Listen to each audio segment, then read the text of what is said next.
Quick break, everybody, and we're back for the final series of the day. And we saved a good one for last, Evil Geniuses Academy versus Immortals Academy. Before we hop into this matchup, though, there's a lot to talk about to break this one down.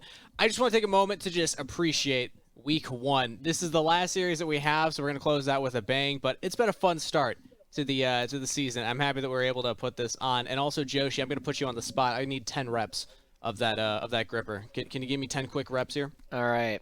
Can I do it while saying something? Yeah, go for it.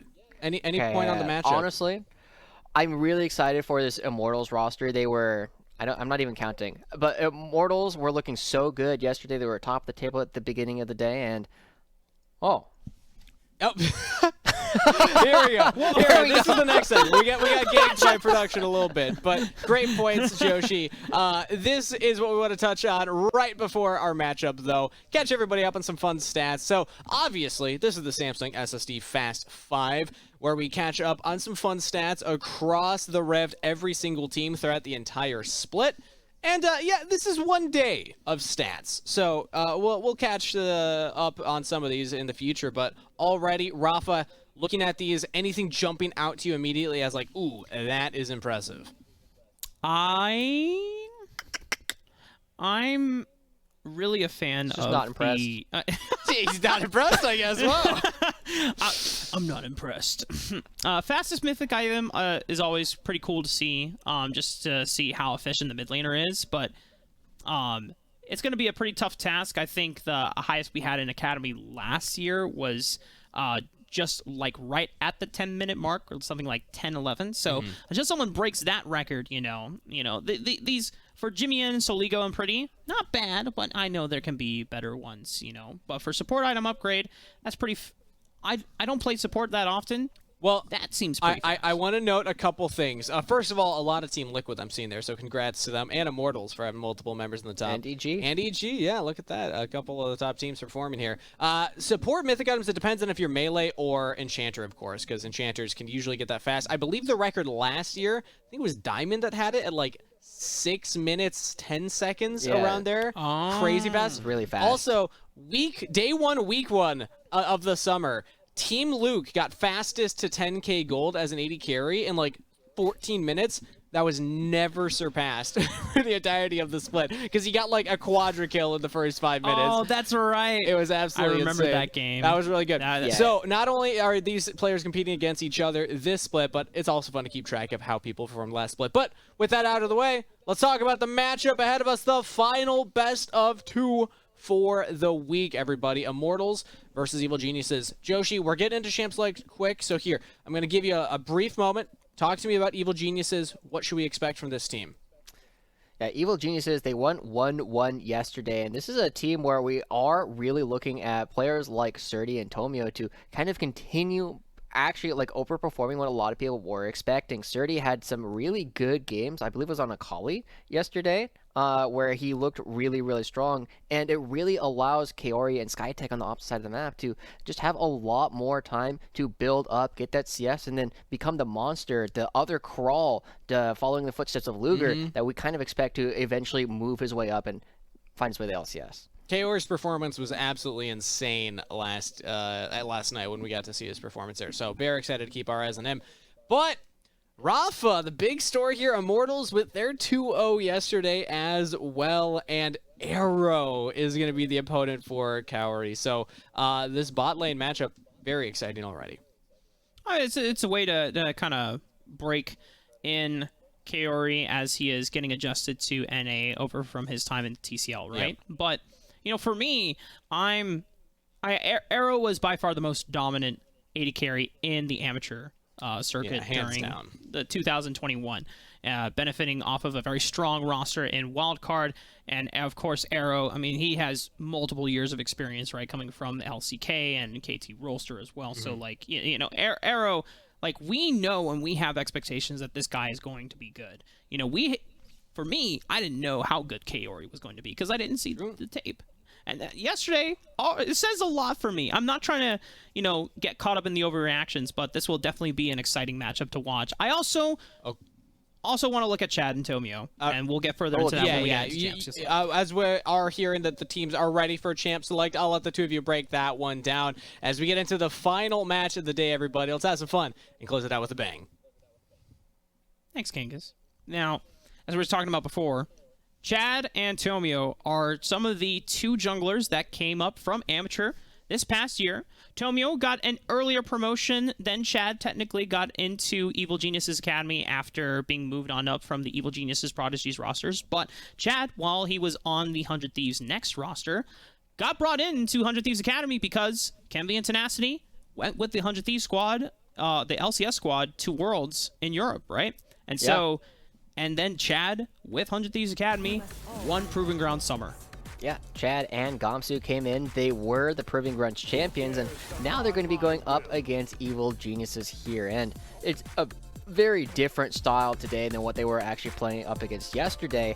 And I feel like the big thing that we're going to have to pay attention to from Chad is how aggressive is he going to be able to be against Tomio, who's another one of these very aggressive junglers. Tomio had a very similarly rapid rise as Rosethorn did last year, where, you know, he didn't go from solo queue to Academy, but he had a longer tenure on EG Prodigies and really impressed a lot of people with his ability to path around the map and have a lot of early game impact.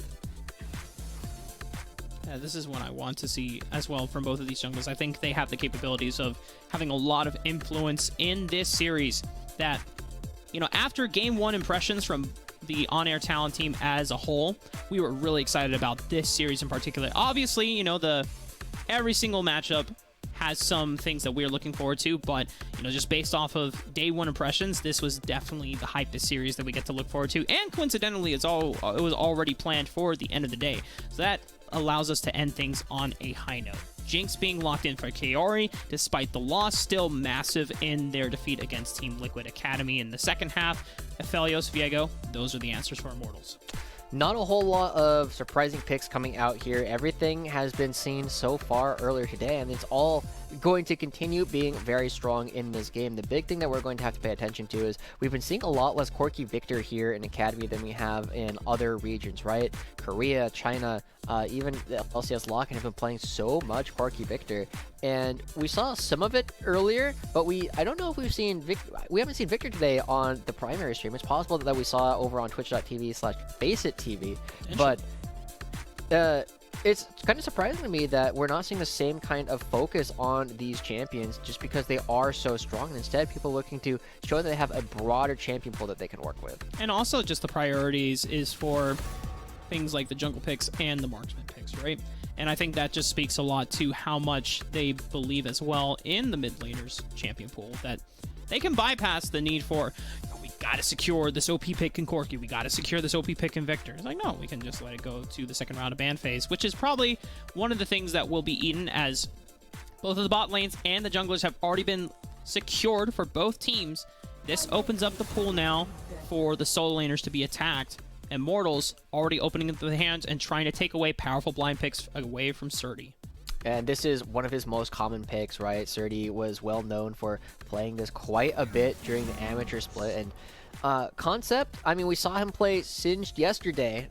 Definitely its own kind of unique pick that you would be very happy to play for Concept, where he's able to run around, be very fast, and find his way into the enemy team. And we also know that he plays a lot of other unique champions as well, which is part of why this Malphite ban has come through. Kind of says to me that Surdy is looking for a Tryndamere pick.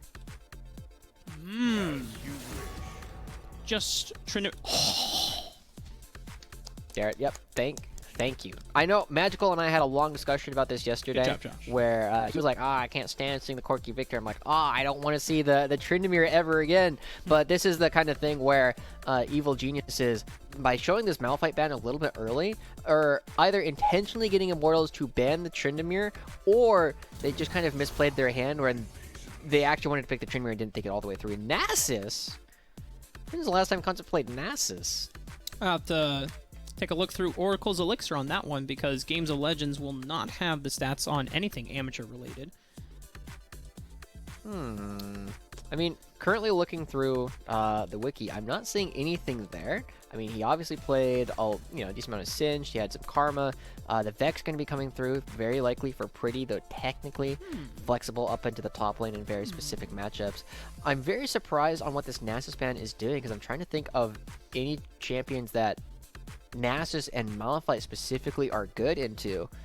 So, I mean, auto attackers, right? The Wither makes things very, very, very sad for Surdy if he's trying to pilot something like a... I mean, we already saw the Tryndamere ban, right? But, if we're thinking of other auto attackers, I don't think he's going to go for the Lucian as a blind pick at this point. Victor being locked in for Celico. Corki's still available, but the Vex was already locked in for Pretty. So, we're not seeing a Corki game unless Concept pulls a fast one and goes like Corki top. But I don't... Interesting. He's not Viper. Yeah. Viper did that. Okay, the Vladimir actually going to get locked in here, and it's very interesting. Both these champions can be shifted between the two sides of the map, and I'm trying to remember when the last time we saw either of these guys play either of these champions. I imagine... Wait, no, Celico definitely played some Vladimir in his history, but I don't know if I've seen Surdy do it. So our... Well, I love this counter pick though from Concept, and I think Cubby would have been screaming as soon as he saw the Victor and the Vladimir locked in. He's like, Concept plays Mundo. That's great into magic damage. What are you doing? But that's gonna be Concept's choice, and this is I have no words here. Yeah, this is probably our wildest draft to start off the last games of the day, the last games of the Academy week coming through with the Vladimir, the Mundo coming out for both sides. And okay, so this is a matchup that historically was incredibly good for Mundo before the rework. And now that it's after the rework, it's not quite as good because Mundo doesn't get a ton of free magic resist. However, it is still incredibly difficult for Vladimir to burst down the Mundo, and they kind of end up ignoring each other a lot of the time later on in the fight. Vladimir will dive past Mundo, and Mundo will be like, well, I can't stick to you, so I'm going to go hit some people that I can actually hit. And with the little bit of lack of crowd control, or easy crowd control, that is on the side of the blue team, it's going to be very difficult for them to kind of lock down this Mundo, and he can run at them very quickly, which is one of my favorite things. Oh, I know you like to do that. And especially it's the effect where once you're past the threshold of durability and tankiness, I just hear Josh and Comms go, they can't kill me. Keep going. They can't kill me. Yeah. Evil Geniuses, like, we can count the number of, like, hard crowd controls that they have. They have Gravity Field, which is hard for Mundo to get caught in. They have the Knock-Up from Tomio. They have the Traps from Kaori, and they have Quickness and Grand Entrance from Skytech. So it's oftentimes that you're not going to be using a lot of these on Mundo. The only one that you are likely to see get used on Mundo is the Traps, because Kaori is trying to keep Concept off of him. But other than that, Concept's going to be able to use his passive really, really effectively, just because there's only one crowd control he needs to worry about. It's one of the beauties of having a Mundo into a low crowd control team here. Now, here's my concern, though, for this squad for Immortals. Yes, I like the fact that they have a front line between Concept and Joey, but they gave over Skytech his Recon.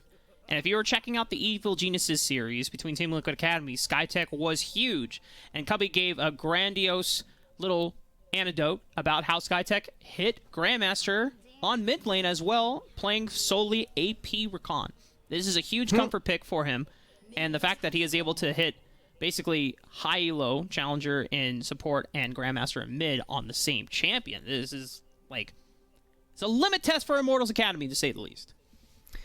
I don't think I am as concerned as you are, right? Because even though Skytech does have this, strong champion, or rather, like, very strong personal champion, it is still a counter pick coming in for Joey. And Joey, he's also Challenger on Leona, too, right? It's something where we have to give credit to their opponents and saying, like, yes, we know you play this, but we aren't necessarily going to be that afraid of it. We have counter picks to it. We're confident we can actually beat it.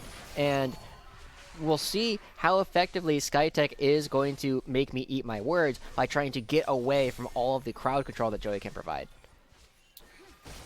so far the way that the early game has panned out. We didn't get a chance to really lay down what the win conditions there are for the team here. Chad and Tomio, while Chad wants to kind of wait for the game to pan out a little bit in the first few minutes, Tomio does have the ability to be insanely aggressive if he wants to. The other thing, though, is that we're going to have to be looking to check and see if he tries to find windows on setting up Kaori and Skytech for success, or if both teams are just kind of going to handshake the first few minutes of the game. It is very dangerous for IMT to, as you said, just handshake long periods of this game, right? Because even though it becomes very difficult to kill Mundo later on, it's also very difficult for Immortals to survive Surrey's Vladimir, right? As this champion goes on and gets stronger and stronger with more and more items, there's not a lot of counterplay.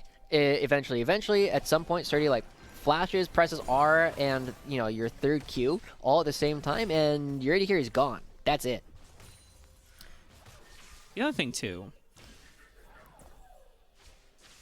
Actually, hold. Josh, you might have to take over for me. I'm getting a little bit of some weird screen issues on my end, so I'm going to try to fix them. Uh-oh. But okay, let's hope nothing's too exciting happens, because otherwise you're going to have to listen to me play-by-play.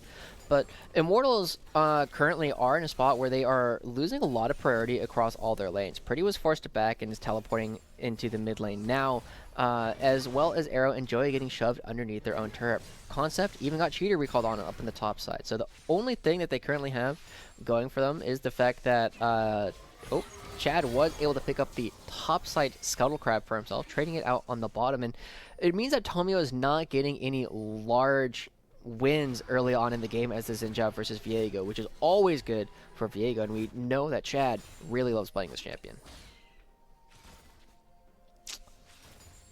That in mind, though, we are seeing that as people are kind of resettling down, Tomio finally coming down here to the bottom side of the map, going to be looking for a gank as he finds his way into the bush.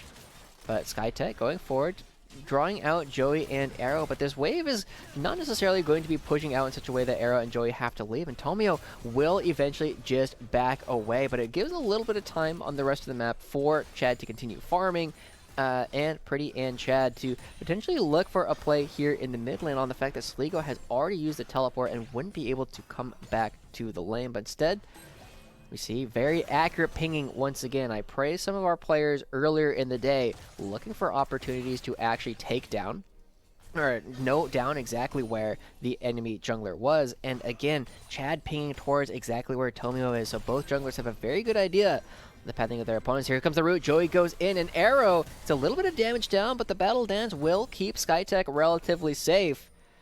And just across the map, the game is kind of evening out. Both teams unable to find real opportunities to be aggressive, and Pretty will get an Electrocute proc, but not necessarily going to get them a whole lot more than that. The only thing they were saying is because you have pushed so far aggressively early on in the game, it is now going to be bouncing back towards the opposite side. Ooh. Arrow and Joey are crashing, and here comes Chad. Chad looking for the potential dive as I'm back.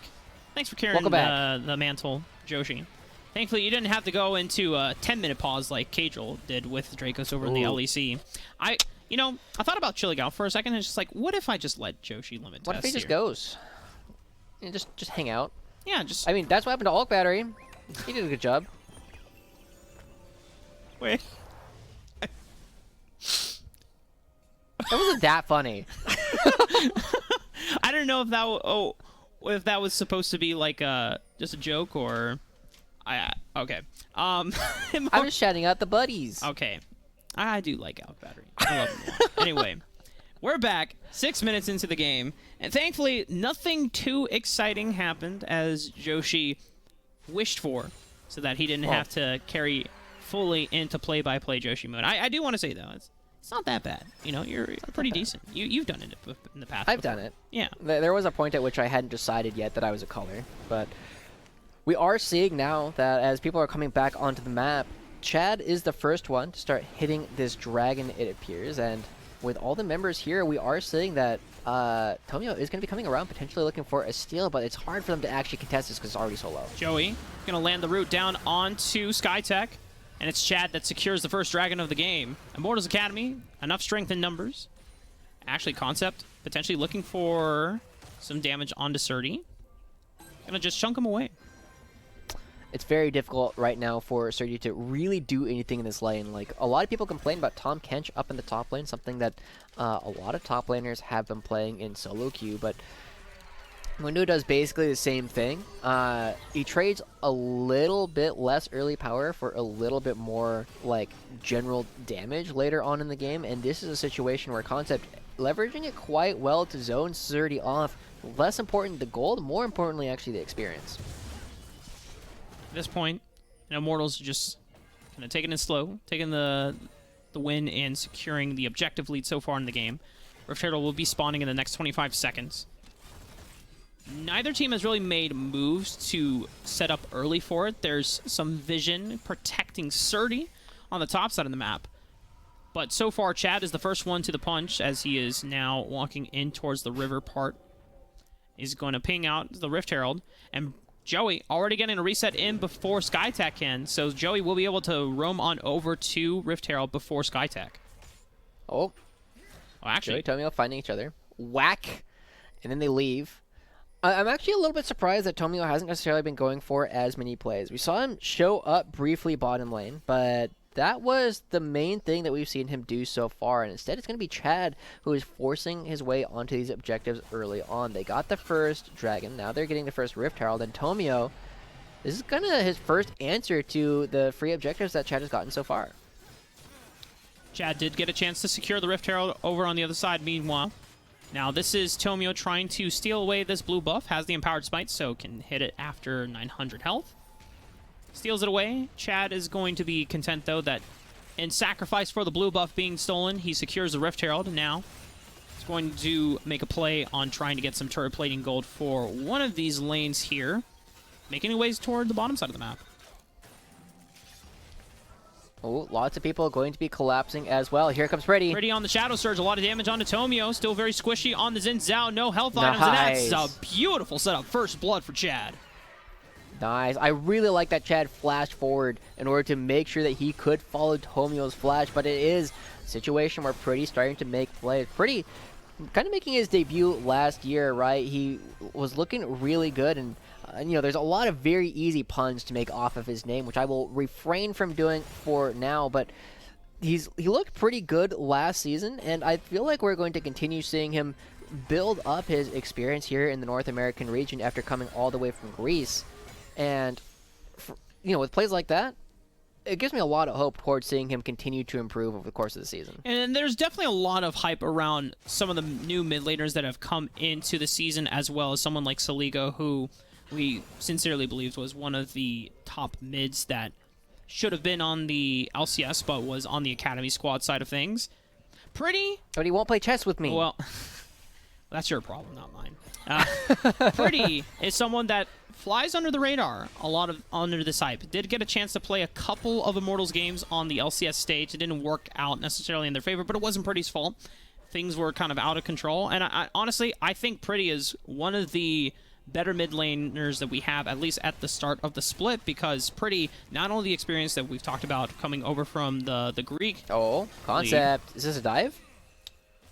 Surdy's fine. Not quite. Yeah, Pretty just had so many pop-off moments in the Academy League that it sometimes I feel like goes under the radar because of the hype around the new talent that we have. But Pretty, definitely keep your eyes on this player, as he's not only experienced, but also one of the core foundations for this Immortal squad now. Yeah, Tomio coming up top lane as well, looking for his first big play of the game. They saw a blue buff earlier, which we called out, but it's going to be difficult. I don't know if they actually kill Concept, especially with Surdy so low at this point, that, yeah, Tomio is going to end up backing away from that play. And this feels odd to me that Tomio is not trying to be a little bit more aggressive. I always remember thinking of him as a very aggressive player on Evil Genius's Prodigies, and he's been, you know, rather quiet so far this game. Surdy. What? I guess I wasn't expecting the burst damage to come out from Mundo quite there, but Concept didn't even have to pop the sadism. He just walked up, and then Surdy was done. I was waiting for the pool, because I have a... Oh. Okay, and they're all just going to back away, right? Yeah. Well, SkyTech might look for the ankle. No. Everything's fine. No. Yeah, I knew that Mundo could kill Vladimir there. And that was definitely one of those spots where I'm just like, Surdy, are you going to do anything? And he just didn't. Definitely one of those situations where Concept getting the better of this lane in a really heavy way and showing why Mundo is such a bully against a lot of these champions with weak early games like Vladimir. Concept showcasing it really, really well. It was the classic moment of, I guess they didn't believe that I had damage like that. You know? Yeah. I feel like Surdy's also one of those players where he will randomly just either get solo kills or get solo killed a lot of the time. Because he's really confident in all of the things that he goes for. And I'd say more often than not, he's right. But there are sometimes like that where it's just like, that was a little bit of a baffling death. Double-edged. That's all I can say. He's not sword. Well, he has similar moments. And I'm definitely excited to see Surdy continue progressing. But, you know, for Immortals Academy, they have been very efficient on the objective game. Chad just making great moves across the map, being proficient in his pathing, and playing off of the strong advantages that both of his side lanes have been offering whenever they have priority. So both of the first 2 dragons of the game have been secured. The Rift Herald also being used up. The next Rift Herald will spawn in the next couple of minutes, whereas the 3rd dragon of the game, leading towards a Cloud Soul, will be on the board in 3.5. Yeah, I'm very surprised at how quiet this game has been so far. But if I'm Evil Geniuses, I look at this game and with only 2 kills, I don't feel particularly worried, but maybe I should be, right? It's a situation where Evil Geniuses, they look at their composition, they say, oh, we have Vladimir, Victor, Jinx, all these are going to be very, very strong later on in the game. And it's true, they are going to be very strong later in the game, but they probably don't realize that this gold lead is already 4,000 at only 14 minutes with hardly any kills going over. And it does lead to a situation where in the mid game, if Concept is feeling confident, he just kind of starts going for dives, and maybe even with Chad here, they go for a 2v2. Concept just forcing Surdy's hand. Still has access to the Hemoplague, but it's not going to really stop Mundo from just doing what he wants to do and just going where he pleases, as Concept is just really getting absolute control of the laning phase, the turret being unlocked as well, and it allows Chad to be able to invade into Tomio's side as well. Exactly. It's the spilling over effect that Concept absolute lane dominance is going to have. Okay, there's the pool, but Concept can still dive? No, Chad's going to be backing away. Not going to be going for it just quite yet. But this is the problem. It's not just that Surdy lost the lane here. It's the fact that Concept is now so strong that he can start moving over, taking away the camps, and creating space for Chad to just do these objectives without any possibility of contest from Tomio. How did they stop this Mundo, man? I mean, I guess you're just waiting on Kaori and Soligo to come online later on, because right now Concept is not going to die to Surdy. Brutal. Not going to die to Tomio either. Yeah. You wait. You definitely wait for other champions to start coming through. It's going to be difficult. Like, once Concept starts getting to, like, level 13, gets all of the points into his E, he can start contesting, but the big problem is that Concept has really, really efficient tank items that he can build. On the one hand, Warmogs is going to keep him super topped up in these long lanes. When both of these champions, their only resources is HP, you don't necessarily need to worry about doing anything else other than making sure that you're always topped off. So Concept's going to be backing away, giving up the control ward, but there's nothing to be fighting for in the western quadrant of the jungle anyway. This is going to be something that we look towards. And Immortals Academy have had such a, you know, despite the quietness of this game, they're getting everything that they want, right? And it's just objective control fully on their side. Yes, the gold lead is, you know, it's not a huge amount, but 4,000, nothing to scoff at. Everyone's hitting mythics on time. So at some point, Evil Geniuses Academy, I'm just curious, are they expecting that, you know what, as long as Immortals don't just blow the game wide open, we're fine to scale, and they're going to let us scale is, I guess, the assumption that they have? We'll see. I mean, the dragon's spawning in 30 seconds, and with all these members of Evil Geniuses on the opposite side, they're not really going to be able to contest this. We're seeing a Riptide dropped on the bottom side, and currently nobody on Evil Geniuses is responding to it, so it's going to be a turret going down in the bottom lane. They're going to get at least the crash into the second turret, and remember, second turret has, you know, about 2/3 of the HP as the first turret, so Pretty could realistically take this if he chooses to commit for it. And yeah, look at that, one more auto attack. That is 2 turrets going down. And a very quick ballooning to 5,500 gold in favor of Immortals and 3 dragons. Oh, Surdy doesn't go down here, right? Does he get a chance to pop the pool? He finally does, but Joey's falling right on top of it. Flash away. The flash forward from Joey. Zenith Blade locks him down. And Immortals continue their snowball. Okay, they're trying to do the same thing to Concept, though, on the opposite side, but these two champions never kill Concept. Yeah, they're going to try, but this is... A Concept hasn't even, ult. Yeah, he hasn't even popped the ulti. Giving the good old thumbs up. It's like, nice job. Good attempt. Soligo. Oh, no. Okay, flash over the wall. Chad falling up on forward. Heartbreaker, and it aided by the Moonlight Vigil. Oh, man. Dude, this is... Rocket? Ooh. Oh, it hits. That is the real Heartbreaker, Rafa. It's not the ultimate. It's the other ultimate. Haha.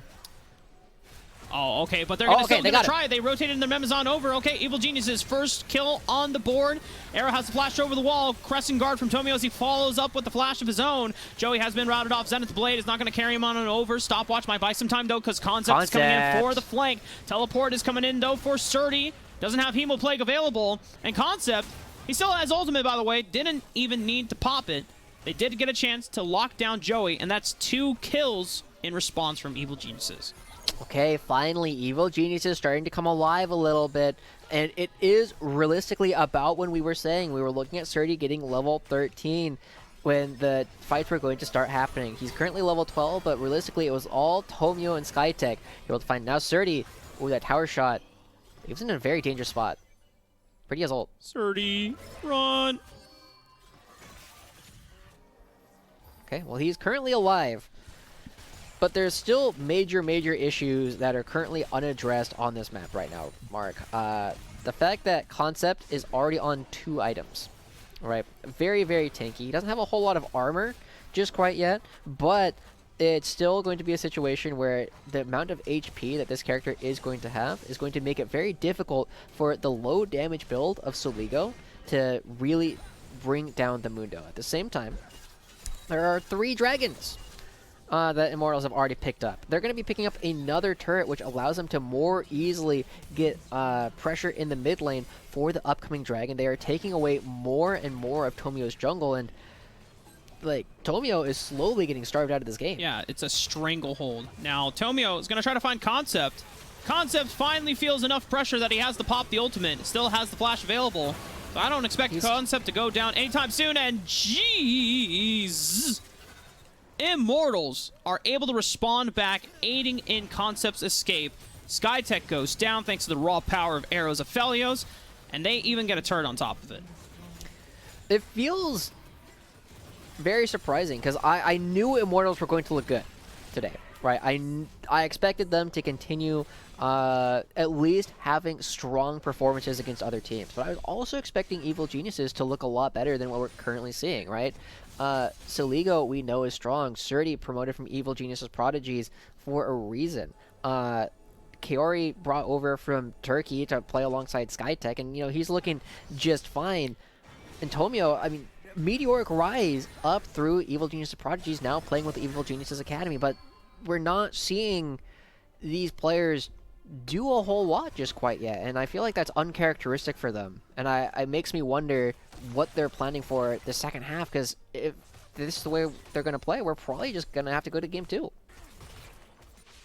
Yeah, 21 minutes in. Immortals Academy are on track for Cloud Soul in the next minute. Baron's up on the table, but I don't know. They do it too slow. Yeah, Evil Geniuses could not pull an audible and burst down the Baron while Immortals are dedicated to the Dragon. And they don't have to send all 5 members either, because Concept, he's a rock right now. He's not playing Malphite, but the terminology is still there. I agree. But again, so this is the one real chance that Evil Geniuses have to take the game. I guess there's like an even crazier line where you could potentially look. It's like, yeah, we actually just straight give up Soul, but our champions are all really good at level 16, so we fight them for Elder Dragon.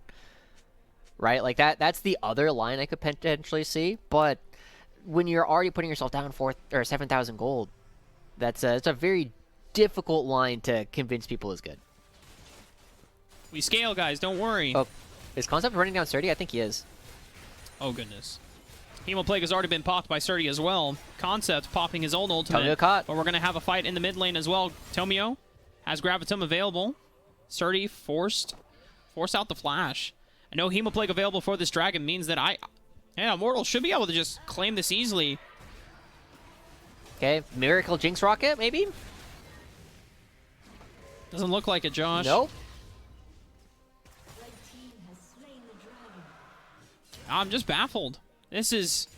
I mean, Immortals, obviously, they are playing so damn well, but considering the hype that we had around Evil Geniuses Academy and the way that they were fighting back against Team Liquid Academy, both in their victory and their loss, just seems like there's just a lack of... confidence, maybe? Maybe. I don't know. Joey, I mean, he controls this choke point. It's super difficult for EG to walk in, and this Baron has to be down to half already, yeah. Solar Flare does We go get our first real wide, fight. but it's an AoE slow that still applies. Gravity Zone from Saligo is great to prevent Skytech? Immortals from being able to get into the pit. Skytech only lands the charm on Concept is Concept. ult. The Concept might not be able to run out this one. Huge Okay. Super Mega Death Rocket from Kaori gets the shut down onto the big front line tank for Immortals. Now Evil Geniuses don't have any of the further damage in the tank. Tomio does have to recall. No Baron will be realized from them, but they might have enough members. Surdy. Switch onto this turret here. Chad is waiting in the wings, but Hemoplague is available for Surdy. If he lands a full combo, he could get enough burst damage onto Arrow. No heal available. All right, that's an objective bounty. We are starting to see Evil Geniuses wake up a little bit. They got a kill onto Concept. I thought Chad was going to go for it. Just... His name is Chad, but I don't even know if he'd be willing to do that. You would have to burn Heartbreaker and probably Flash just to get the kill on the Tomio. And if it doesn't work out, then that's like maybe an opportunity for EG to go for Baron. True. Okay, pretty down here. Surdy does have the ultimate available. Oh, Fear lands. wow. Just the chain CC combo. Surdy popping the Hemoplague, though. We'll be able to get a lot of HP back on up. So it won't go down to minions. But I don't even think that was Pretty's ultimate. And that was just 3 spell combo. Tomio. Okay, well, Tomio flashing out of the Solar Flare. Concept also on the chase alongside So Arrow. fast. He can't get out. Okay. All right. Well, Immortal's going to be lining up once again. They feel very strong in this shit. They're currently up 5,000 gold. A lot of that was reduced because of the massive objective bounty that Immortals gave up in the mid lane. But this is a situation now where Immortals should be feeling a little bit less confident about this Baron than they were about the first one as they start to bring members in. Pretty teleports around towards the flank, but should get spotted out. Oh, wait. It already goes anyway. Oh, I think he only saw Chad, but he didn't get to see Pretty around the wall. That's a lot of damage out, and beautiful Shadow Surge from Pretty. The Looming Darkness catching Surdy off of the pool, timing out.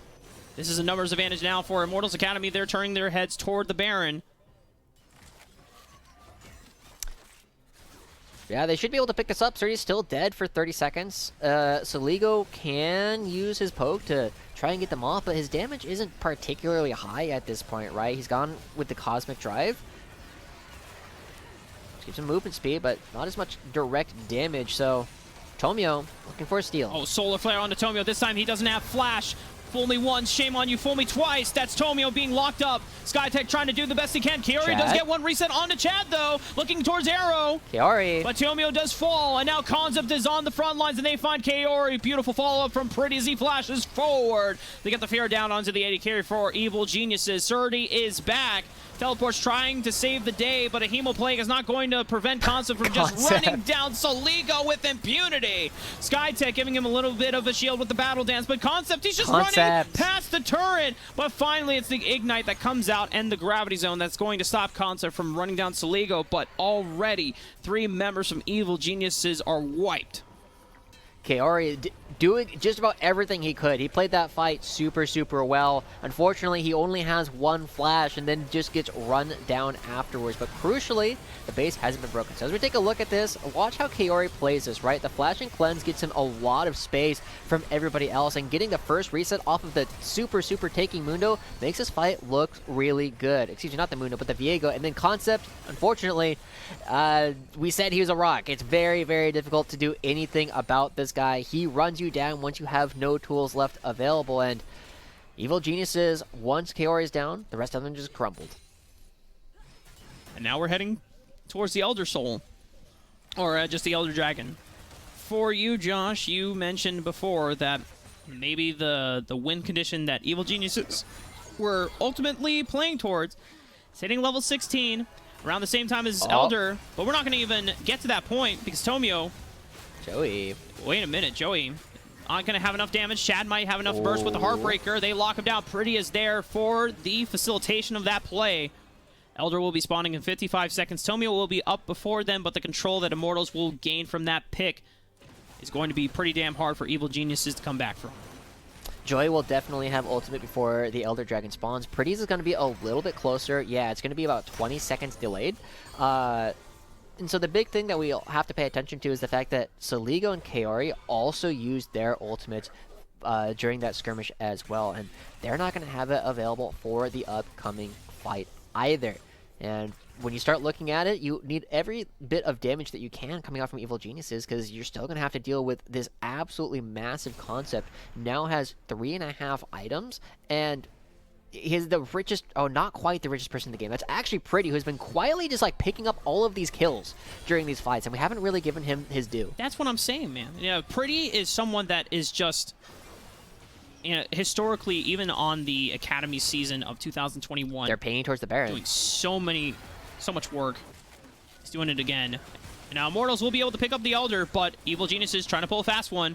See if they can burn down Baron. Concept already catching out Surdy and Soligo. It's a lot of damage that's not being aided towards the Baron, and so the Baron is incredibly slow. Skytech trying to prevent Air from getting into the pit, but because now he's not the one tanking the damage from the Baron, Tomio can't do as much damage as he wants to. And the Elder is secured, which then puts Evil Geniuses in a very, very dangerous situation. Immortals can apply the execute passive, and Pretty finds the Shadow Surge onto Kaori. Surdy's gone as well. A teleport from Concept is going to find Soligo. He throws down the Gravity Zone, but Concept is able to just walk right on out of it. The Zenith Blade not going to connect on Soligo, but Concept might just be able to run him down successfully. No tools available, no flash. Gravity Zone comes up again once as well, but Concept has the passive from Mundo. He can just ignore crowd control. Thumbs up for the kill as well. Immortals Academy with a dominant display in Game 1.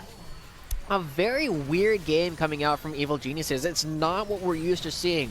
And I have to hope that they have a better plan coming into the second half of this series than the first half, because Immortals, it kind of just felt like they just did everything better, right? They had more control of the top lane, they had more control of the objectives, they were able to chain it into more objectives, and Pretty was able to make plays.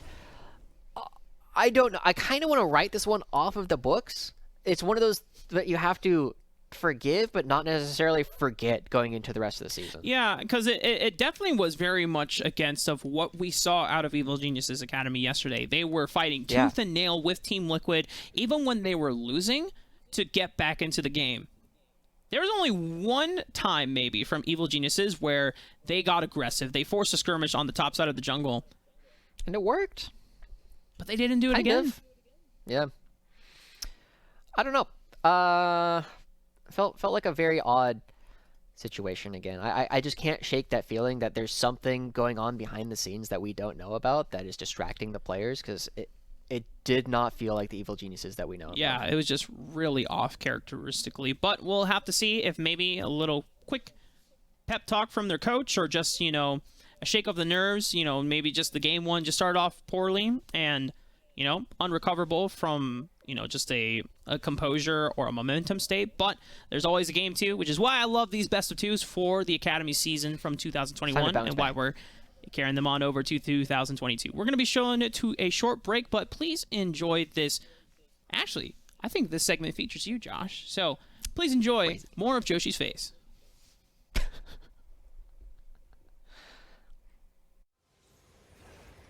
we're all used to playing our own solo queue games and watching and criticizing the pros actually play. But it's not often that we have a chance to hear what it is that they're thinking and talking to their teammates about during all of their games.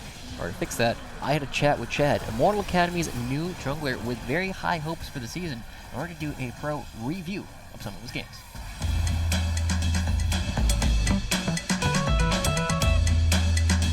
Take a look at a couple of your plays over the past year, and I want you to just kind of walk me through what you were thinking and anything you remember about these plays when they're actually happening. Our first one that we have was one of the mini series that you guys played up against Team Liquid Academy. So I'm going to go ahead and roll that, and as soon as you see something you want to talk about, let's go ahead and talk about it. Oh, I remember this. Oh, this was greasy. Alright, so this kind of was like do or die. We're doing the Baron, and everyone on the enemy team was just diving in to kill me. I was like 10% HP jungler. Gamsu actually taunted Rek'Sai going on me to save my life. And I remember like purposely hiding behind my teammates, hoping they would like tank as many abilities as possible. And it was just like very, very cutthroat. This is one of the times that you were playing up against Evil Genius's Prodigies when you were still with the 100 Thieves Next roster. And this was a bit of a wild situation. As you can see, you guys are a little bit behind, but you're one dragon away from Soul. So walk me through a little bit of what you're thinking as we roll this clip. The call is pull dragon. I was hitting dragon, and then we are just saying play off Sinjaston. Right there, Young missed his balls. Now we have to wait like another 10 seconds for the cooldown to come back up. And but I don't want the dragon to reset, because we're the ones that needs the fast play. As I get run over, I jump over the wall, and Young hits a huge stun, and it's for a split second that I see the angle, and I just go for it. Nice. And I'm kind of curious, because there's maybe a miscommunication here where Gweiss gives you the lantern, and then Gamsu just like immediately eats you. Yeah, I mean, we still want to make sure we get the Baron, and when we had the set running at me, it was like all hands on deck. We cannot let this guy kill me, and I'm just happy that I was able to live out of it. All right, perfect. Well, we got another play. We have something a little bit different. It's not one of your fives plays. This is one of your solo queue plays that actually showed up on Twitter recently, where you take poor Hunter Vault completely out of the game. So walk me through a little bit of what you're actually thinking, and if there's any comms going on at the same time, tell me a little bit about what is actually happening here. Top lane matchup is Ignite versus Ignite, and when I see that, I'm like, okay, I just need to like camp this guy as much as possible. Yeah, so were you in comms with anybody during this game, or was this just entirely from the brain of Chad? It's funny enough, I remember Hunter Vault actually all chatted asking if we were duo because of how like crazy it seemed, but no, I was completely solo. Funny enough, me and this top laner actually like used to like really hate each other in the past. We actually typed new season, new us, and he said, yeah, new season, new us. So we let the game go through. I guess the last question, like, how does somebody translate this kind of play? Is this something that you would ever consider doing on stage? I mean, there's many similar things in competitive to this, like diving the top laner, proxying the wave, making sure they can't come back. I think this is definitely a little bit excessive, but it's not like out of the realm of possibility, you know? If a top laner has no flash, no TP, you know their weak side, the jungler's bot side, I think it's very like very possible to just keep killing them and not let them walk back into lane and force that enemy team to respond and help them out. Well, that's everything this time. Thanks so much to Chad for sitting down with me. Hope you all learned a lot, and make sure to tune in next time for our next pro review.